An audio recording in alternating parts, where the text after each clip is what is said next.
I'm going to ask you an easy question to start.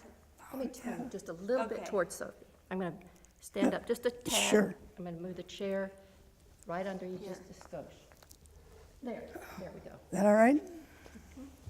Yeah, you can look right up. Don't forget to be loud.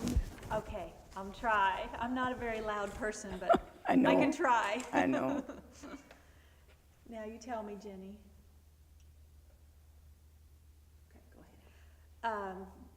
The easy question is, tell me your name, I'm Sister Audrey Herr, and can you spell your last name?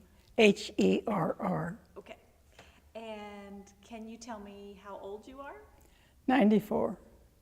And when is your birthday?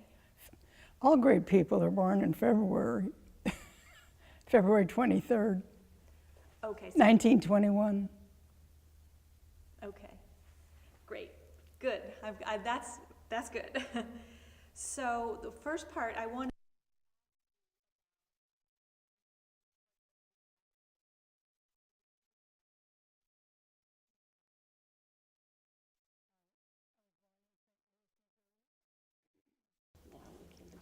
Okay, so we were just talking a little bit about your childhood and where you grew up. I was born in St. Louis in 1921, and there were 4 children in our family, 2 boys and 2 girls. I went to grade school at St. Francis de Sales there, and just was awed by the sisters. And in the 2nd grade, I remember I keep thinking, I want to be a sister, I want to be a sister. And I went to Rosati Kane High School in St. Louis for 2 years. And then I came here when this was a boarding school for girls and graduated from here in 1940. I was always a sports fan and active in sports.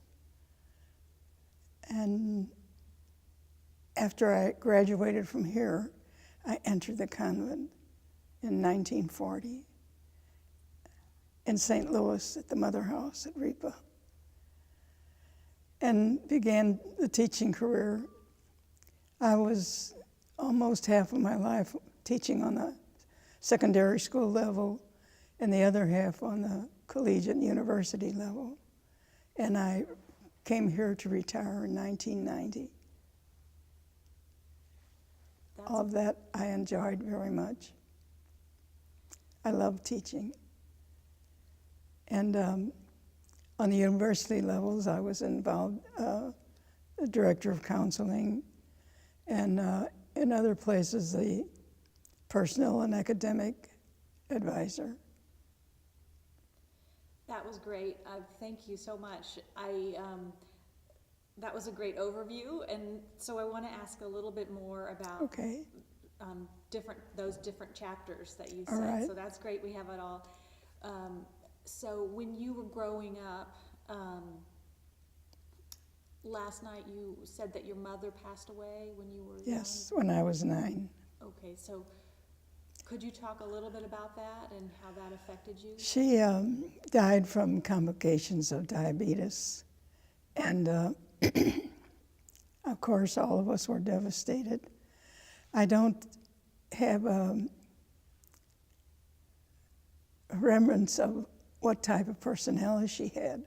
I can remember isolated incidents, but that was about it. But it was a devastating loss for me, especially being so young. And then one by one, my older brother married, then my sister married, and we were left, my younger brother and I were left with our father. And that went on for, I guess, maybe over 10 years. That was it. And during the latter teenagers, I was played softball. It was almost semi-pro softball, which was big in St. Louis at that time.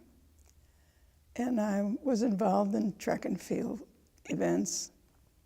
I just liked sports. To this day, I'm an armchair Monday morning quarterback.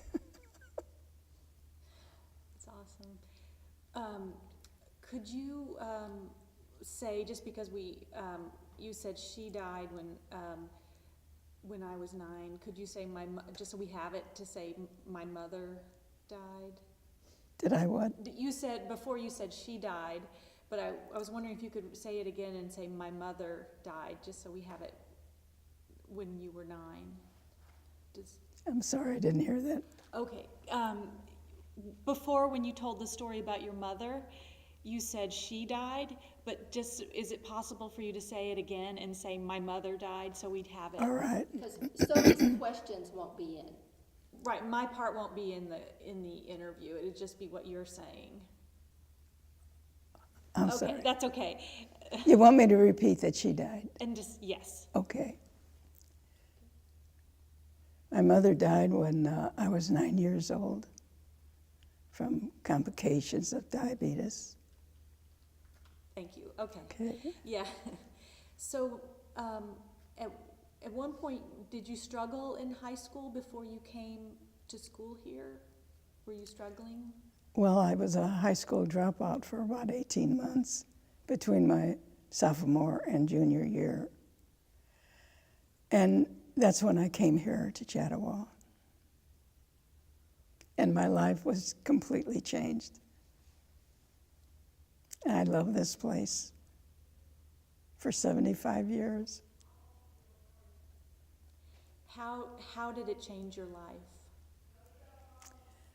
Well, I had a rather unstable family situation, and I just needed to get out of that. And it did wonders for me. Was there someone who suggested that you come here? Someone from St. Louis? How did you find this place? Even after I was a dropout, I would still go back and visit the sisters at Rosati Kane. And I guess I confided into one of them, and they kind of took it up from there and started the whole process of getting me down here. So I owe everything to my community. That's beautiful. What was it like here? How was it different when you were here in 1937? Oh, all the difference in the world. The girls who came here at that time were from very stable families who are interested in letting their girls get a true quality education. And that's why they came here. And they were easy to handle. We never had any scandals of any kind then. And as I understand, as the years went by, the attendance was not as high as it used to be.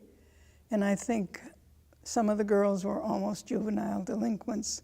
So instead of being a school, an educational institution, almost became a juvenile detention center. And that wasn't good. So the school was closed in 1975. And 100 years from when we first acquired the property. Now, so in 1940, so you finished here in 1940. 1940. And at that point, did you... What did I do after? Were you weighing the options, or did you know that... Oh, I knew what I wanted to do. I wanted to enter the community. And I did here in the chapel. And then went to St. Louis Mother House for training.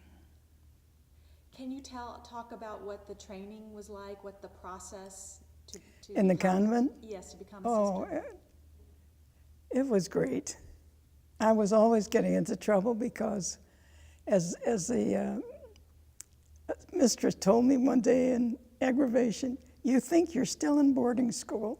And I did, I guess, because the life we had here was almost on a conventual level. We got up early in the morning, knelt down in the study hall for morning prayer, went to Mass, made our beds, went to the meals, back to class in the morning and afternoon, and then free time, and a strict study hall session after recreation.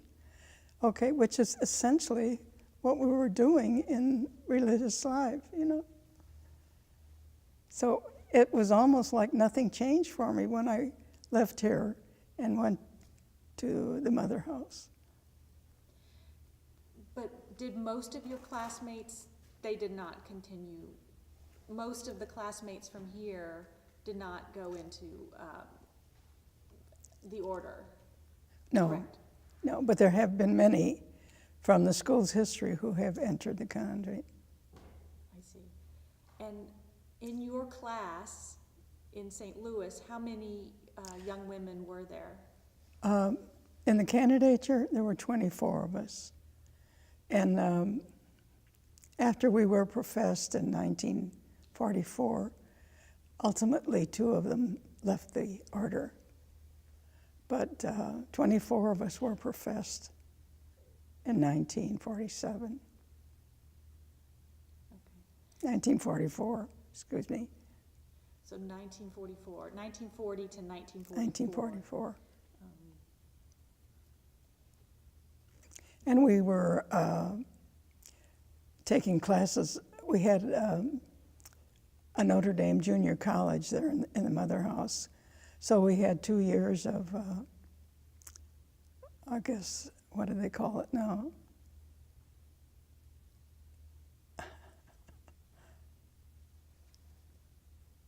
I've lost that The thought. training, or I lost that thought. Wait a minute. What were we talking about? the years between 1940 and 1944?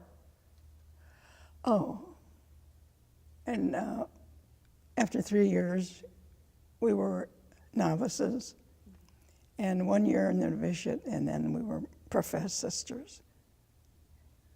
During that time you were there, obviously, it was World War II.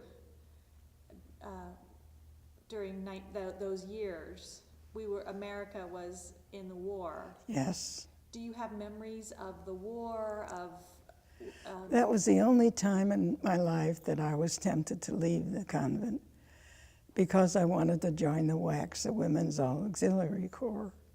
And I really had a struggle with that. I wanted to do something for the country. My brother and one of my cousins were serving abroad, and I wanted to go. But you decided not to. But you didn't, correct? You didn't go. No, I stayed. What made you, as you were trying to decide, what made you decide to stay? I went through a real examination of the situation, and I thought I would be of more assistance in a prayerful environment than maybe doing clerical work someplace in the Army. Good. And I'm a historian, and I really am carried away with World War II because of everything that we were living through at that time. Sugar was rationed. One day we came to the table and the sugar bowls had just been removed.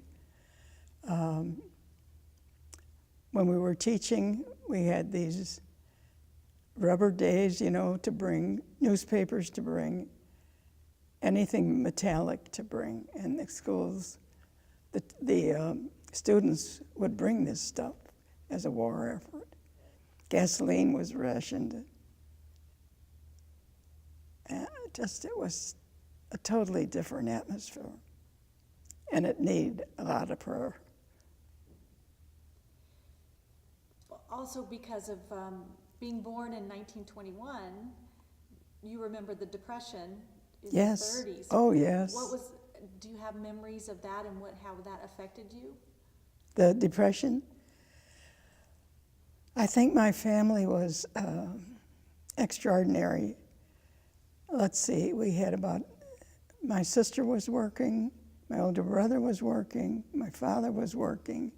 So I don't recall experiencing any deprivation at that point. So we were fortunate that way. Is it great? So let's see. I did want to ask you if you were growing up today in age 17, age 20, do you think you would follow the same path? Yes. To mean entering the order? Yes, definitely. Okay. What makes you think that you would? Could you tell a little bit why? Why do you think you would today as well? Just because? Excuse me. If you could tell me why you think you're very certain you would again today, if you. Oh, I'd probably be the way most of the young people are today. I'd follow the vogue, I'm sure. And all the bad qualities associated with that.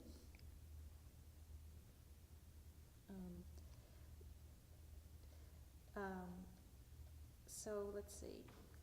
So then, after you finished in 1944, where did you go next?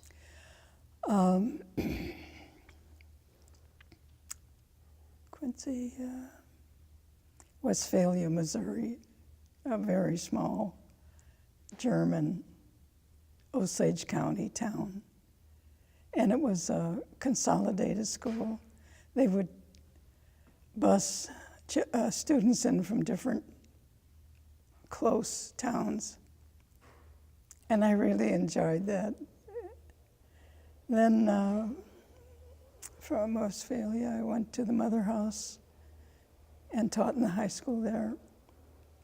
And that was in St. Louis? Yes. Then I went to Redemptorist High School in New Orleans. And then back to the Mother House. I was the assistant aspirant's mistress there for 3 years. And I went to Sacred Heart, New Orleans. And in 1970, and I was a principal there for 2 years. And then I was given permission to take a full-time off to study at St. Louis University for counseling, master's in counseling. And from that point on, I was on the collegiate and university levels at Mount Marycrest College in Davenport, Iowa.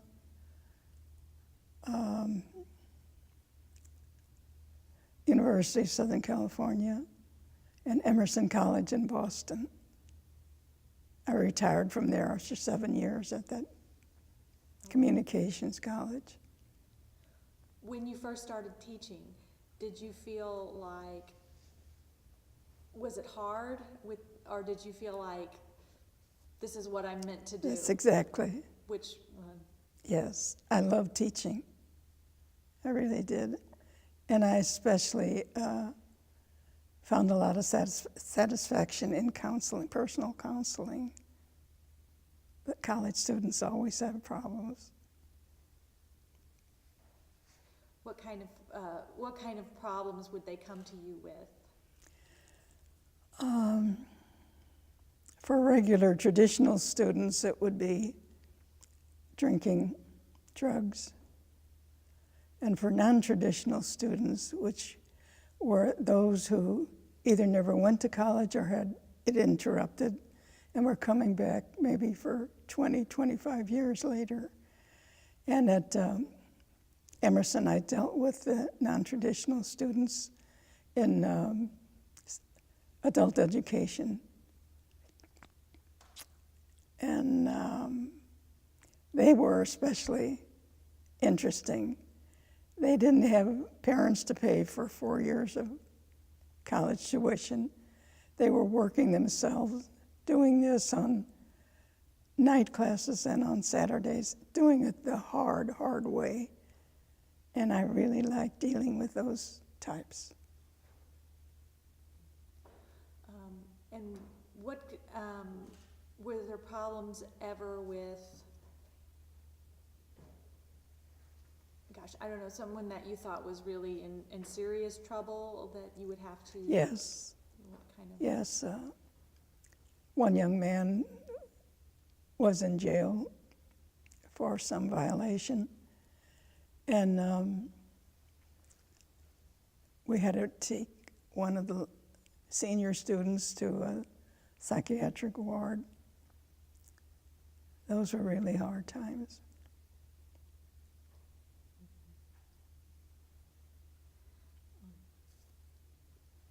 Let me ask. So you were there during. Are you doing okay? You're doing great. I love your smile. It's so nice. You went through a lot of time by teaching for so long. Yes. So many decades. You probably saw a lot of changes among the students in terms Yes. of the 50s versus the 60s. Could you talk about the students, for instance, in the 1960s? What were they like in that period? High school students, they were great. They were not hard to handle. Nothing, like today, you couldn't pay me to return to a classroom today. I was a strict disciplinarian, I didn't let them get by with a lot. And I was really bored teaching in an all-girls high school. You had to have the co-eds to really get the full enjoyment and benefit from them. They were not anywhere near the way the younger people are today. With, you're familiar with what they're going through. So tell me more about how you think they're different. Were they more respectful? They're more bold. They have no fear of you anymore.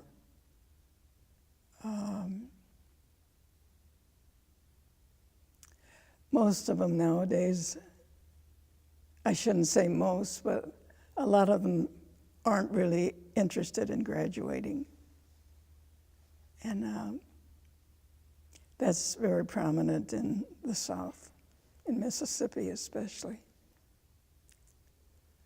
And that's hard to know.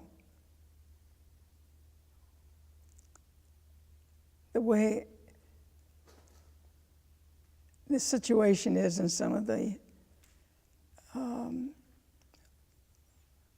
lower class of students. By lower class, I mean poverty-wise, and that the test scores are just unreal, very, very low. And if you don't get your first graders to get turned on to reading, that's a disadvantage for them lifetime. I remember I was hooked on reading in the second grade. I can still remember that. It was a poem about, for want of a nail, a shoe was lost. For want of a shoe, the horse was lost. For loss of the horse, the battle was lost.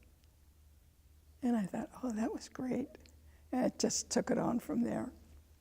I'm an avid reader, especially about historical things and British drama.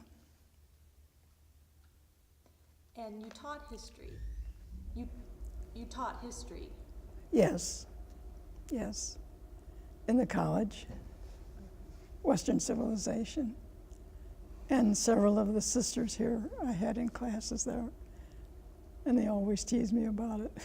Oh, so could you say that again, that who are living here now? You Yes. taught them? No, Oh, maybe about 5 or 6. They laugh about it now, and so do I. that's great. I think Sister Dana's fixing the air, so I'll let her. Beg pardon? We're just a pause. Yeah.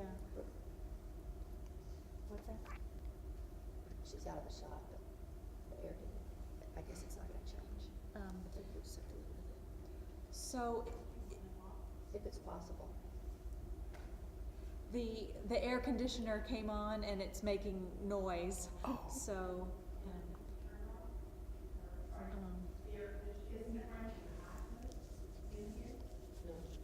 No, and it's the noise that's a little bit of a problem.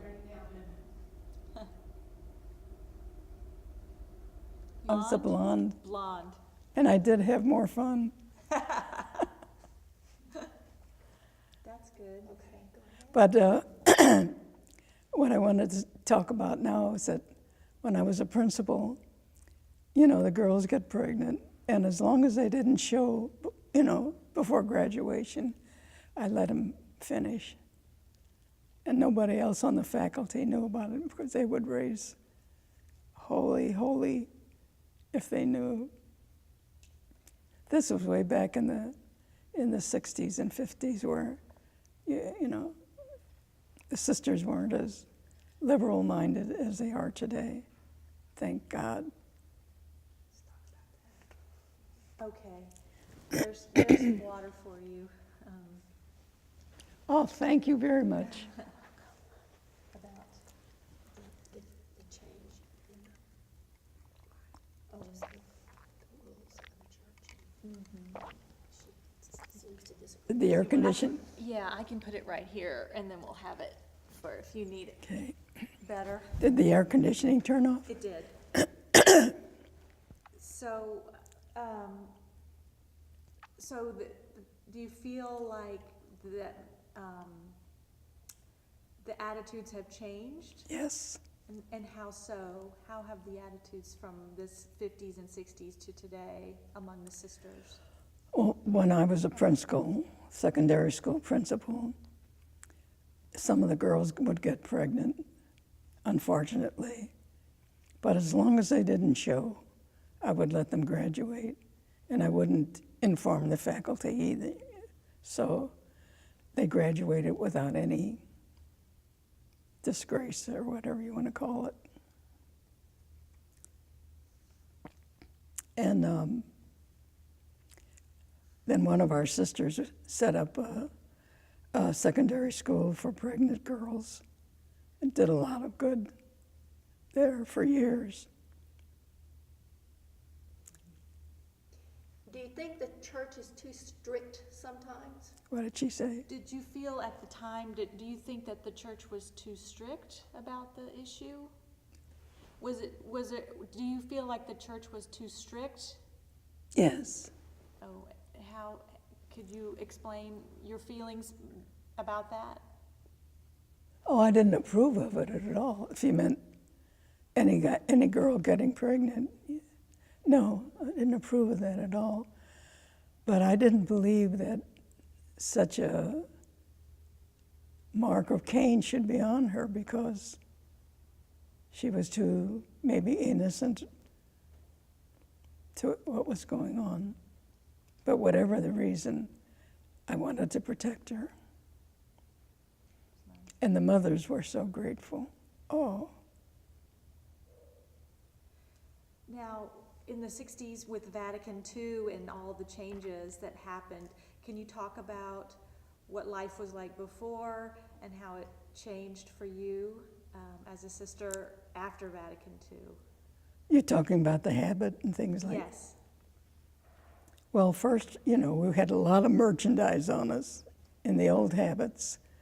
And so the first change was to get rid of the outlandish veils, things like that.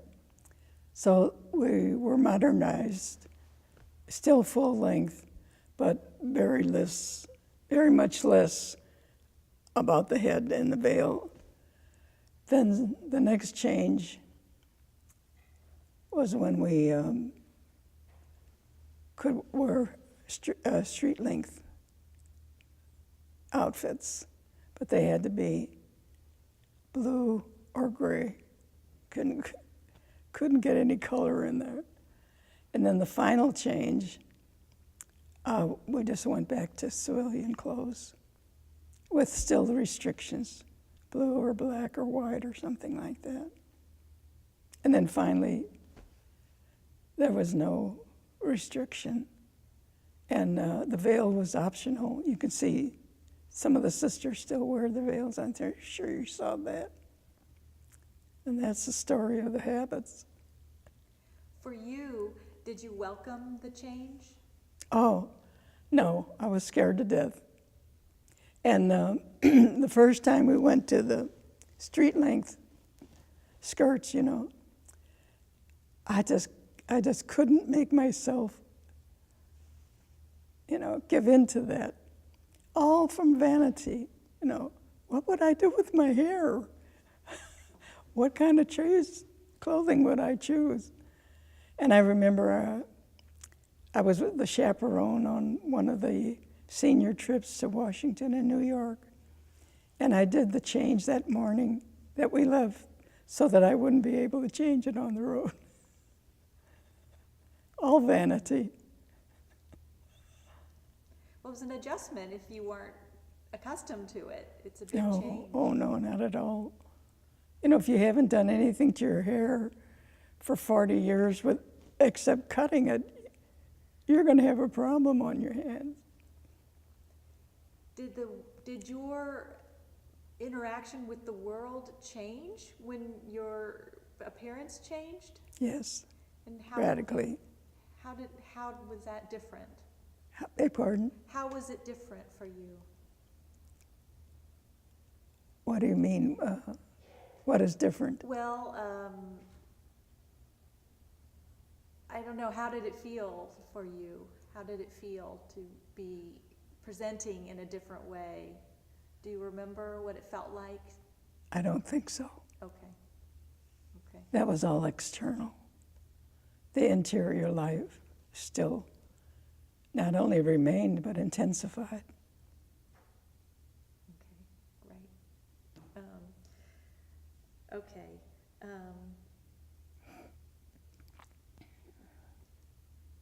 For you, how do you feel that women's roles in the church have changed since you've been Hardly. 70 years? So Hardly much. And that's one of the big rubbing spots right now.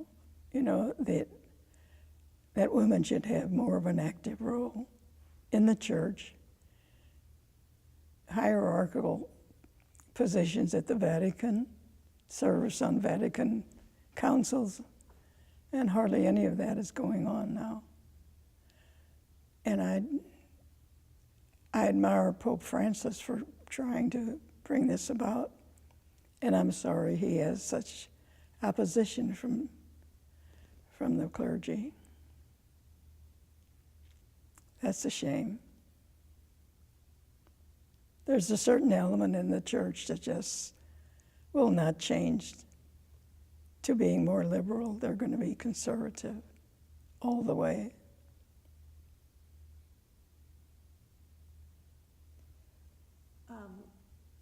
Could I have you repeat what you said? I'm sorry. Could you say it again and say, I believe, like from the time I started until now, there hasn't been a lot of change? No. So since my voice won't be on the tape, The what? could I have you sort of repeat what you were just saying about your thoughts about the lack of change? I have to be careful about this. Okay, I know. What? I don't really want to go into it anymore, Okay.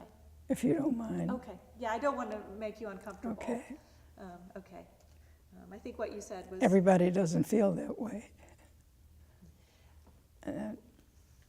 Even through the transformation within the church, has your faith remained the same?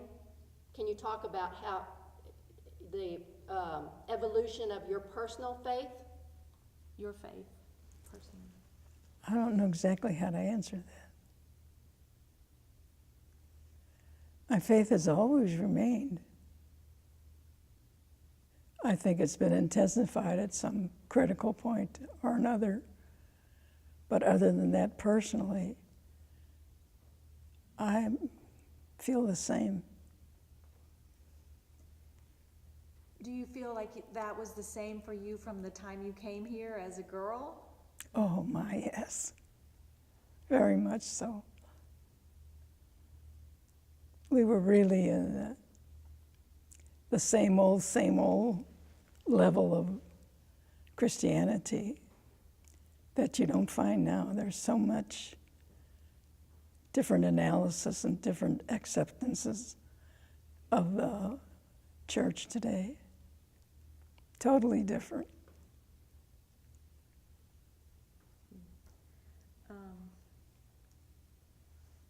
So, let's see. What are some of those changes, even though you have remained steadfast? Nancy has a question. What are some of those changes that have happened that you're aware of, and you have stayed steadfast in your feelings and your beliefs and your love? But what are some of those that have come and gone that you've been aware of? I don't really want to get into that, Oh, Nancy. okay, okay. Because Take a little break. everybody who watches this doesn't have. Do- Let me do get that this part in Yes, first. and then we'll talk about that. You ready? Go ahead. I think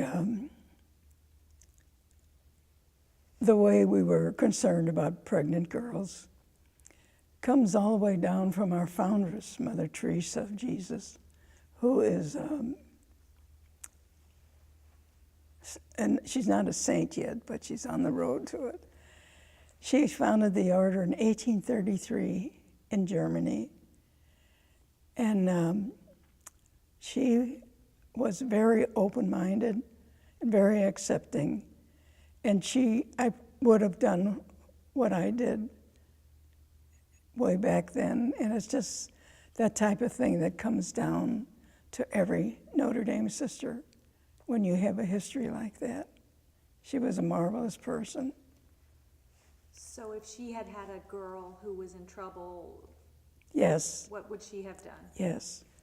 And she started the first foundation in America, I think, was in Pennsylvania. I don't recall what year that was, but the order just spread and blossomed after that. Did she have, I mean, if you could boil down her mission into one statement, what was her mission? Her mission. Her mission, I think, was to try to bring everybody in her environment close to God. One of her most famous quotations was, "Love cannot wait." And you get her whole characteristic, I think, from those few words. Love cannot wait. Love of God, love of neighbor, love of unfortunate students. And how about education? How did education fit into that?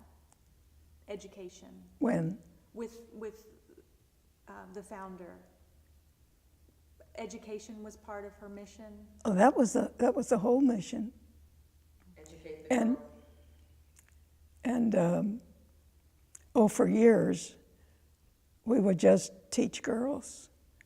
And Mother Caroline was the administrator over here in this country.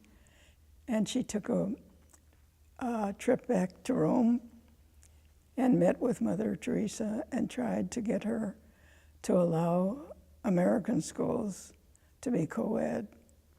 And that was a very difficult decision to make all those years ago. But she finally got permission to do it. And at one point, I think we were the second most numerous sisters congregations in the United States. Only I think the Sisters of Mercy beat us out. That's great.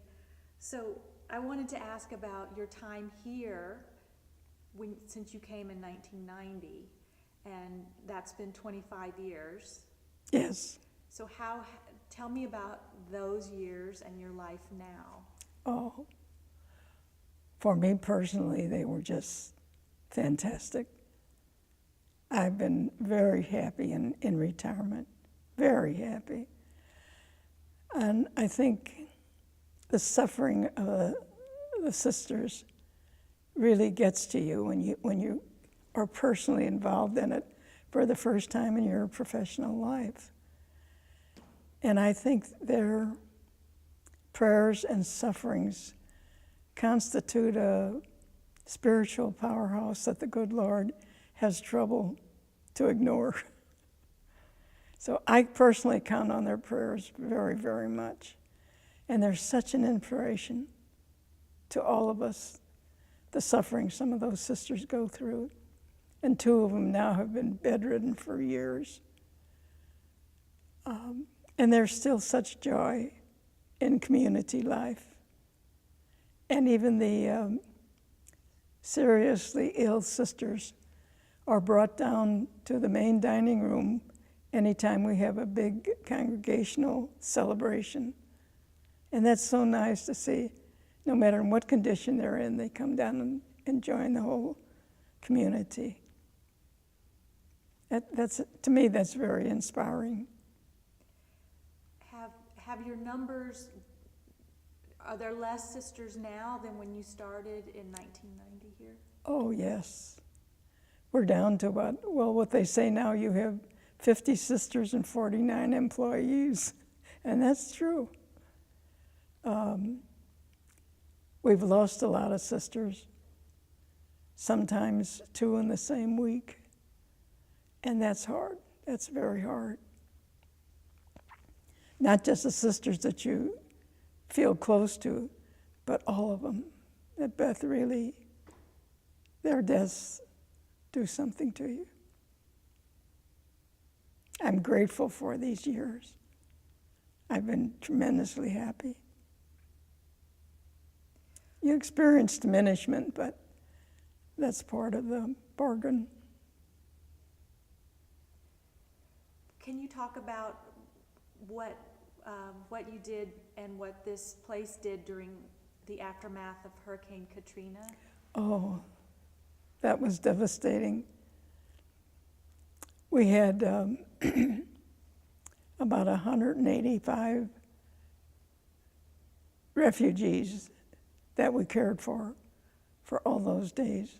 Some of them stayed with us for months because there was nothing for them to go back to. And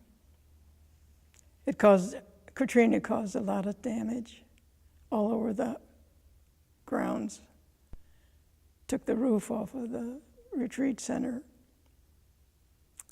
And Monica Rosenthal was very generous to us at that time, and we are so grateful to her and pray for her daily. She's very generous. So we cared for those refugees. We didn't have any power for a couple of days, but the cooks were very innovative, and we always had something warm every day. And it was nice to have so many people around, but it was such an unfortunate situation, a lot of suffering. Those people lost a lot. Were you afraid during the actual storm? Beg pardon? Were you afraid during the storm Oh itself? my, yes, yes. The rain never stops, the wind never stops, and it's really violent, and you're just frightened. I lived through some hurricanes when I was working in New Orleans, really bad ones. But this is the worst that I think New Orleans ever went through. I can't get the images out of my head of seeing people on their rooftops waiting for helicopters to come and bring them up. It was awful. At the time, a lot of people were upset with the response or lack of response of the government. Did you feel upset about that? No, I didn't. I mean, what could you do immediately? It would take time to get, electric companies to send trucks, tree cutters to send trucks. I remember when the hurricane was over, or maybe just when it was starting, you would see truck after truck after truck, electric trucks coming from different areas all over the South. And the tree cutters, clearing it. You never get over that. And, we were blessed because we have brick buildings, and you can get in. When we have tornado warnings, we all gather in the corridors until the warning is lifted. So we were very fortunate. Very fortunate. It could have been so much worse. Right. Well, Nancy told us yesterday that she has had more contact with you after you got it on the computer. Yes. An email. Yes. Do you, can you talk about how email and a computer has changed your life? I'm not a computer whiz. I can do email, and that's about it. So I'm not knowledgeable about that at all. Do you remember, do you have a laptop or do you have a computer in your room? No, we have a computer room with 8 computers there, and that's what most of us use. Is it nice to be able to be in touch with your family that way? Yes. I think the computer had brought us all closer together, really. I have a question. Yes. During the early years, when you were only allowed a few home visits, was that difficult to just see your family only occasionally? What was that time like? When you were younger and you would only get a certain amount of time for home visits, Yes. She was wondering if that was hard for you. Yes, it was, because for many years we were not allowed home visits. And so our relatives had to come wherever we were. And then gradually that was changed, and we could have home visits every year, and that was nice. Like, for instance, my older brother left to get married when I was 10, so I really didn't know too much about him, and I got acquainted with him through these visits. It's a funny thing to say, isn't it? That you don't know your brother. I think you should say that you got to know your siblings better through poker games. Because that was all I remember. Yeah. It would be Roderick's coming home, Roderick's coming home, Who would be? Roderick's coming home, and then all I ever saw was you guys sitting at the dining room table playing poker. So I think you should say that this is how you got to know your siblings. That's true, but who would be interested in that? Nobody talked to me. You guys were too busy playing poker. Well, so you could say, when you had your home visits, when you were able to visit with your Yes. family, what kind of things did you do? Well, actually, it never changed. So I had 3 siblings, and every night we would decide where we would go for dinner, what restaurant, and then whose home they would go back to play poker till midnight. The next night it would be my other sibling, then the third night that one. And so that's the way it went every home visit. You talk about a poker crazy family. They were funny nights. Did you play for real money? Yes, but they always sponsored me. And if I won anything, I kept it. It was funny. Yeah. I was curious if she felt like that separation from family was important. What purpose did it serve? Oh, I mean, that's such an odd regulation or whatever oh, that changed through the years. so being sort of separate from your family earlier, was that, I guess Jenny was wondering if that helped with you focusing on your faith and service, if that was the purpose of it. That's what you're Yeah. asking, What was the purpose of the time to be to separate? be so separate? What was the what? If, Yeah. yeah. You said that, that you didn't have home visits at first. No. And why do you think that you didn't have home visits at first? Was that to make you bond more with your community? And then they changed it, and you did get to have home visits. What was that, what do you think that all Well, had to do with? before we had the home And you visits, can- Yeah, talk to them. Looking at- You can look at me. Yeah, that was what they wanted to know. okay. Before we had the home visits,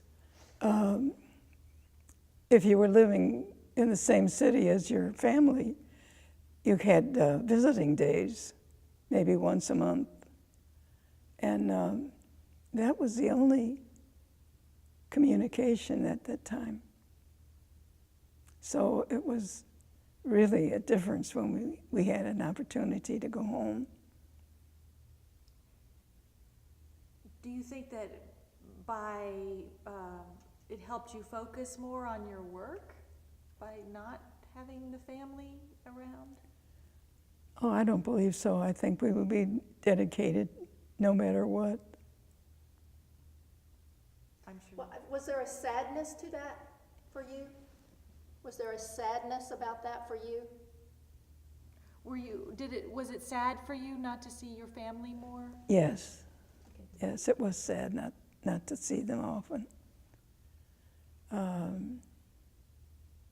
But that was part of the situation. And you just accepted it. And we're grateful if they were close enough to visit you. Because I know my sister would come down to New Orleans. My younger brother came no matter where I was. And so the ties were close. That's good. So I guess last year you had a jubilee. The what? You had your jubilee. The 7th Jubilee last year. Can you tell us what was that like for you? Oh, it's such a joyous celebration. You know, your family is here, the ones that are still living, and your friends. And it's just an extremely joyous occasion. Everybody's just bubbling over with enthusiasm. And you get a bouquet of a different color of the different years. And I forgot what it was for 70. They probably ran out of ideas. I have a feast meal at lunch. And one of the Southern chefs sponsors that meal, feeds all those people for nothing. And it's a feast meal for sure. When it happened, did you think 70 years, that was fast? Or did you think, how did you feel about 70 years? I was grateful for everything. I owe the order everything from as a teenager till now. And I'm grateful for everything. And my community means all the world to me. Cut. I have a question. Oh, thanks. Oh, I have a question. I can't imagine the Catholic Church without nuns, but your numbers are really dwindling. Oh, So talk about that. How does that concern you? the pity of it is that our membership and the memberships of all religious communities are experiencing a lack of new members. And as I said before, years ago, we had the second large community in the country. And now, hardly anybody is entering anymore. I'm sure everyone has their own personal opinion of that. And mine is that all the lay teachers I ever worked with were as dedicated and committed as any sister I worked with. And if they could do that in the state of marriage, why not? Why not? I'm sure there are a lot of other reasons too, but that's just my take on it. So we have hardly anybody entering now. And it's the same thing with the priesthood.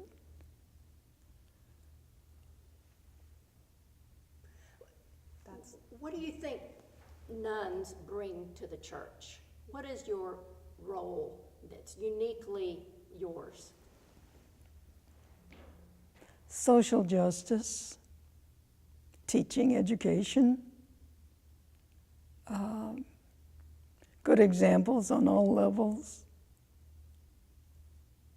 And you can see that in the opinions of many people. You know, former Catholic students just are frightened, really, at the loss of sisters, because so many of them remember them as their teachers and the good that they exuded just in the classroom. And you don't find that too much right now. And that's a pity.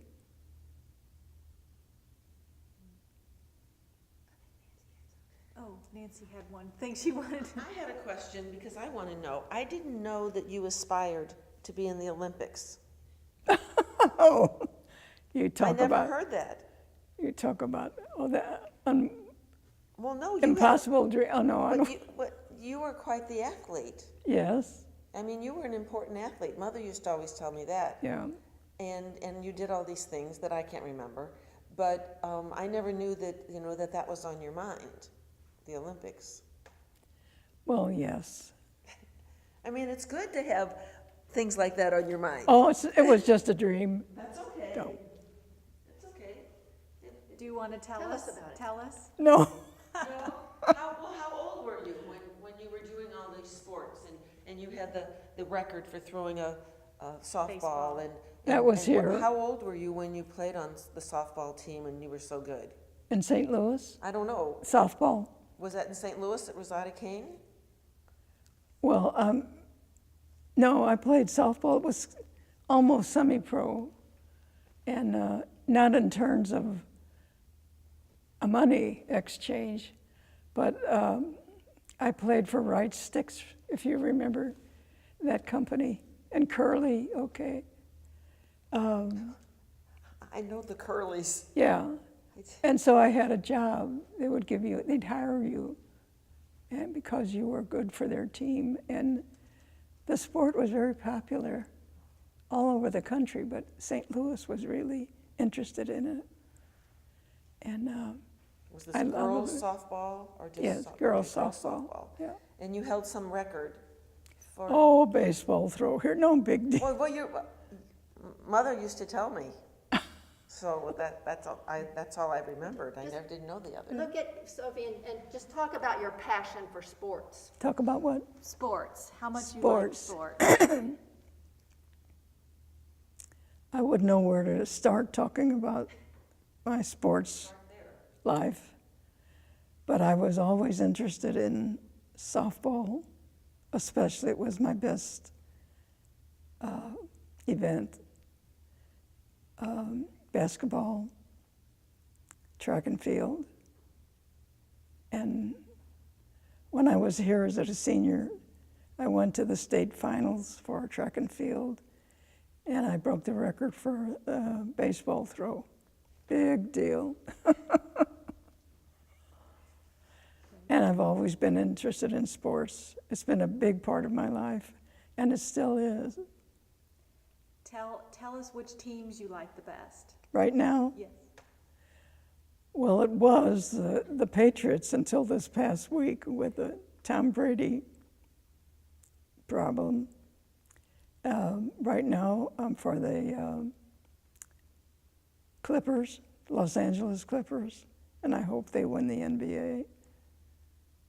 Baseball, I've gotten completely away from it. It used to be, when I was a senior, that was the only thing. I just loved going to the Cardinal games. But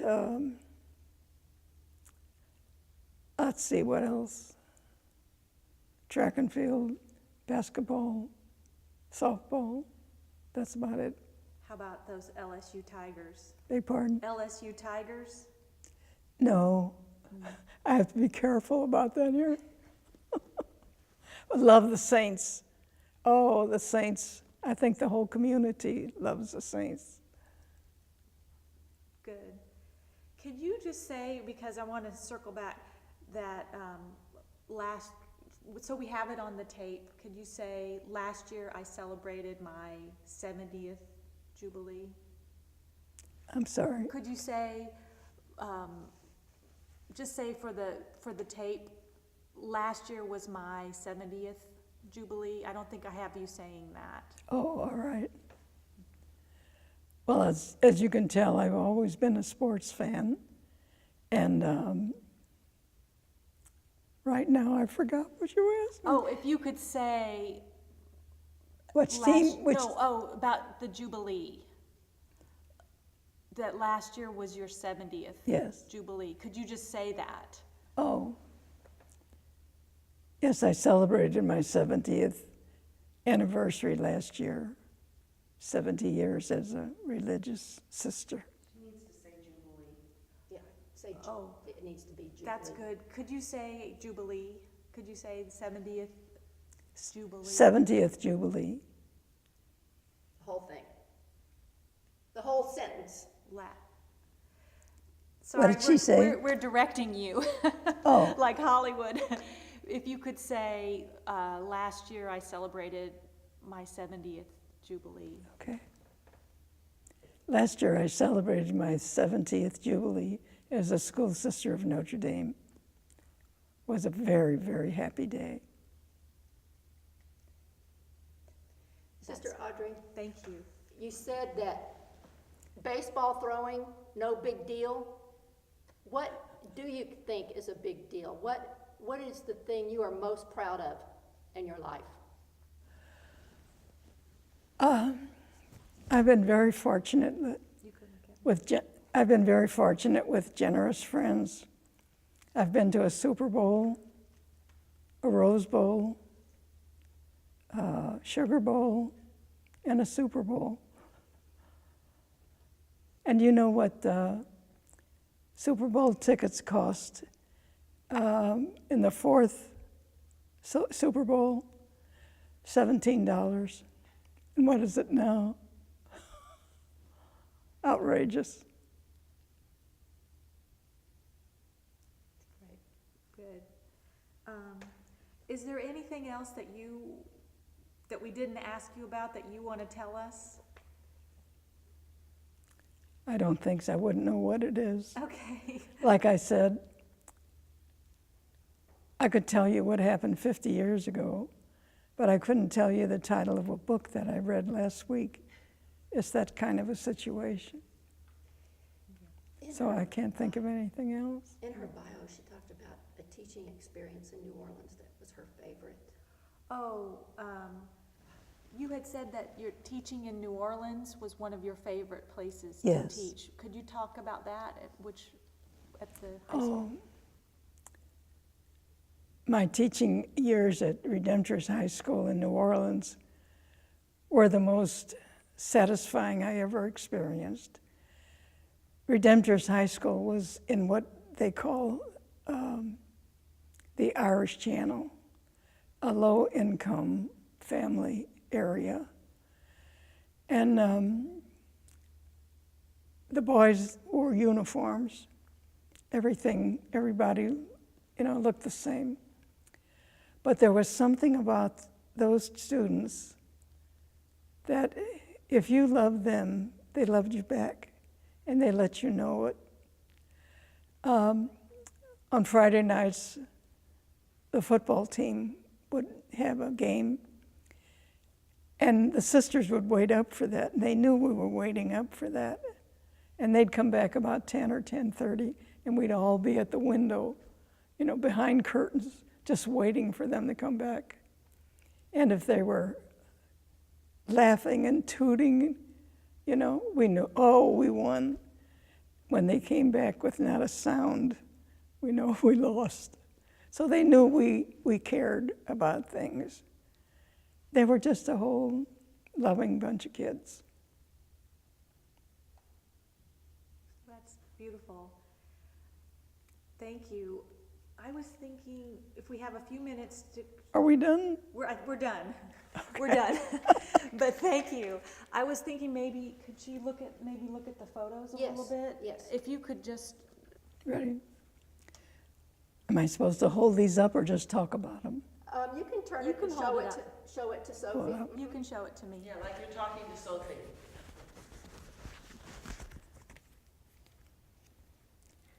This is, I think, the earliest picture of my family. And I'm the little one. Okay. This is the day I entered the convent here in our chapel. And these are my classmates who came for the ceremony. We were a group of good friends.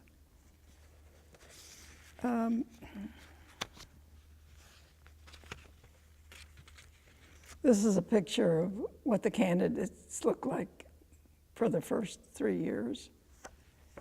And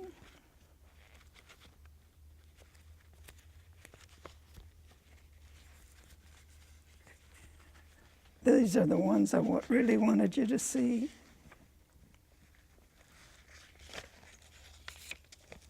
That's fine.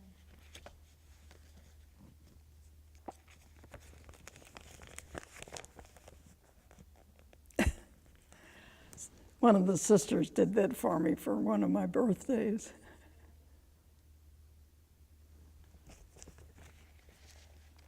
I think it might be better if she doesn't try to show them to you. Okay. Just look at them and say, Yeah. have a little memory about each one. You don't have to show them to me. You can just talk through them, and then we'll make pictures of them. Okay, I don't know if you'd be interested in this. The different stages of dress that we went through.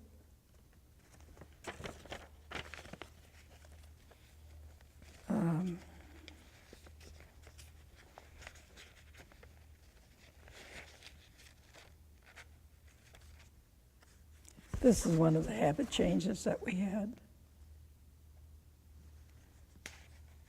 Is that you? Is Yes. that you? Yes, Let me see that one. Can we see? So this is you here? yes. Just hold that. You Hold want me that for a to? second.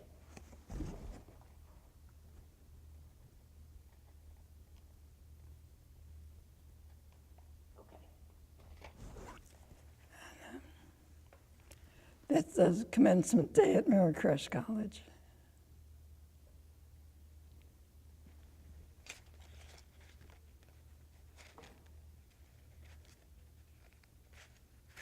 That's about it. Thank you. That's great. All right, we'll